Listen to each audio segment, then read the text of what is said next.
জানেন তো একদল লোক আছে কোনো কাজ করে না, শুধু মিথ্যে কথা বলে বেড়ায়।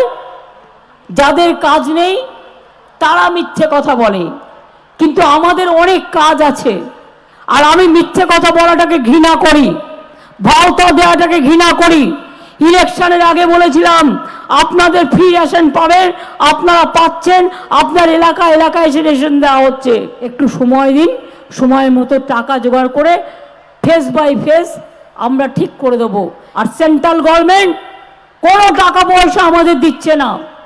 455টা টিম পাঠিয়েছে, আর রোজ মিথ্যে কথা বলে, আর রোজ দাঙ্গা লাগানোর চেষ্টা করে।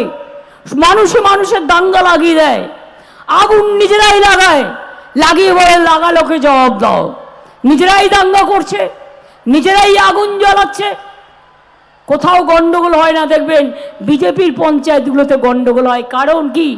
তার কারণ তারা লুটে পুটে খায় আর মানুষকে ধরে ধরে ঠ্যাঙায়। এটা হচ্ছে ওদের কাজ। আমি প্রত্যেককে বলবো, আমাদের গ্রাম সভা, পঞ্চায়েত সমিতি, জেলা পরিষদ, মিউনিসিপ্যালিটি যারা আছেন, বা জেলা পরিষদ বা কর্মদক্ষ, একসাথে সবাই মিলেমিশে কাজ করবেন। মনে রাখবেন আমরা সবাই ছোট, মানুষ কিন্তু বড়।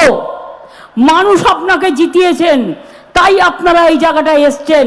মানুষ ছুঁড়ে ফেলে দেবে, তখন কিন্তু কেউ তাকিয়েও দেখবে না, কেউ পুছেও দেখবে না আমি বড় না ও বড়।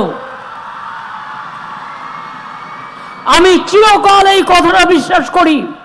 আমার সাথে যারা দল করবেন তাদেরও বলছি, এই কথাটা বিশ্বাস করলে আমার সাথে থাকবেন, আর এই কথাটা বিশ্বাস না করলে নিজের ঘরে যান। বিজেপি করুন, কংগ্রেস করুন, সিপিএম করুন, আমার কোনো আপত্তি নেই। তৃণমূল কংগ্রেস করে মানুষকে বঞ্চনা করা যাবে না। বাংলার একটা কালচার আছে, এই কালচারটাকে ধরে রাখবেন।